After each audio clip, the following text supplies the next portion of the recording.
Hi everyone, my name is Ben, I'm from Spark3D. This book here is 800 years old. It took a year for someone to copy it down and cost more than a house at the time. 200 years later, with the invention of the printing press, books had fallen in price by 100 times. And today, with modern roll-to-roll manufacturing, it costs less than $1 to print a newspaper. That's 1,000,000 times reduction in price. This building here is the modern equivalent of the printing press. It's a semiconductor fabrication facility. It makes the silicon chips that power our phones, laptops, cars, dishwashers, all the electronics that we care about. The only downside is they start at $5 billion a pop. At Spark3D, we've come up with a new technology that's going to totally revolutionize how electronics is made. We want to take the capability of a semiconductor fab and stick it in a box. Just like the printing press democratized knowledge, we want to try to democratize electronics. This is our deal. We make 3D printers that can print electronics. We lease them at $50,000 a year to electronics manufacturers. So the vision is to play a central role in the manufacture of semiconductors, but before we get there, we want to get some experience in the PCB market, and our beachhead is indoor solar cells. So what are indoor solar cells? They're a special type of solar cell that's optimized for low light conditions, and what it means is that they can run IoT sensors and smart home devices without a battery or a plug, which is really useful. However, they've had some challenges on price because in the materials that make up them, there's two precious metals, so they're really expensive. With our 3D printing technology, we've been able to replace the gold and the indium with a plastic and copper and be able to reduce the materials cost by 97%, really unlocking this technology. And this is the product we use to do it. This is our first product called Microfab. It's an electrochemical 3D printer, and it's got three key advantages. It's really fast and scalable, it's got a really high resolution, and it can print with many different materials, so metals, insulators, polymers, and semiconductors. And we're going to use these three key advantages to create a long-term competitive strategy where we're going to get far enough of the competition, protect our IP with patents, so there's a technological gap between us and our competitors that can't be caught up, following the path of companies like ASML in the semiconductor space. We've made a lot of progress in 3 months.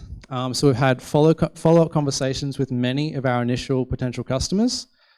And we've really learned the lesson that the pricing structure needs to match the sales cycle of the different segments.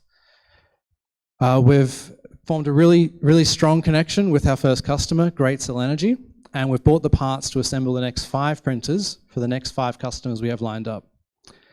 And also, we've closed a seed round for multiple millions with some of the best VCs in Australia.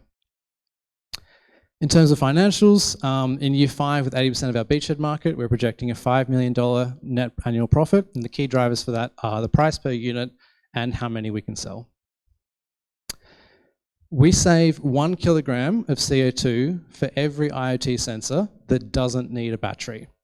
And with our beachhead market, that comes to 24,000 tons of CO2 saved per year.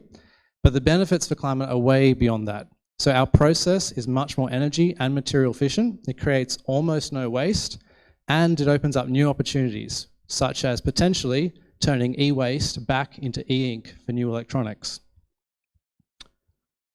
This is our team. It's a really amazing team. Between us, we've got experience in materials, hardware, software. The 4 people in the leadership team have either all founded a startup, been the first employee, or started a research group. They're great people to work with. I'm very proud of them. We've grown really quickly. So last time I gave this pitch, there was only 4 people on this slide, and this slide is now even out of date as of a week ago. Our dream is to one day democratize the electronics manufacturing industry so that anyone who has an idea for breakthrough technology has almost no barriers to implementing it. And that's how we're really going to contribute to solving climate change, is by unleashing other people's great ideas. We're hiring if you're a software or hardware engineer. and you want to work on some awesome deep tech problems that make a meaningful difference and with massive growth opportunities, look at our LinkedIn page or talk to me after. Yep, there's the QR code.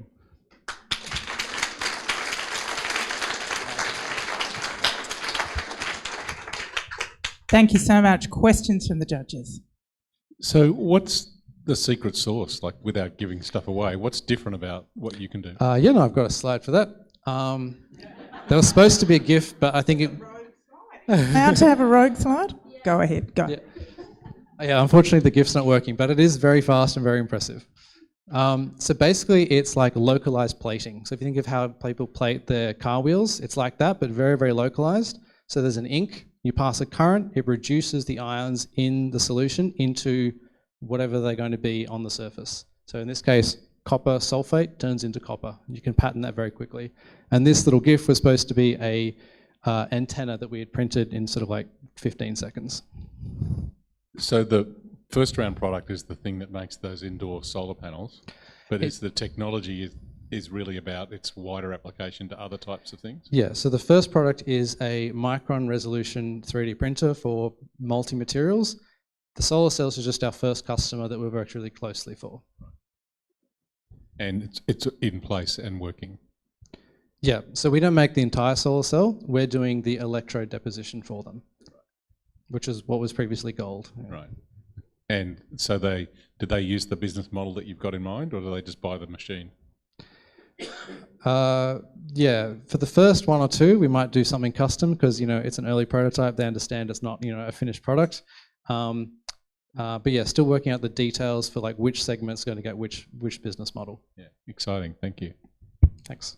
More questions? Yeah, thanks. Can you talk a little bit more about the business model? Because this would be a great candidate for just leasing out the machines instead of selling them. You keep control and... Yes, so that's the plan at the moment, to lease the machines. What we've found though is that in our early conversation with customers, say like we're looking at some university academics where their financial situation is they have cash to spend. If they can't spend it, then they don't get to spend it later on. So for them, it makes more sense as an upfront purchase. For a business with recurring revenue, a lease makes more sense. Great, we've got time for one more question. Who are you seeing as your, I guess, market beyond this very first customer? In Australia? Or else? Well, I mean, yeah, the big one is semiconductors. That's the big goal. It's an enormous market with lots of potential. Having the flexibility of a 3D printer that is fast and scalable to let you do other stuff in semiconductors as well is really interesting. But even just solving a small part of that market would basically establish us really well.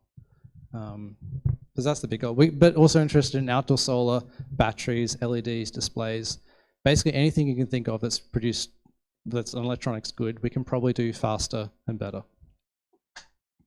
Excellent. Huge round of applause for Spark3D and for all of our pitches.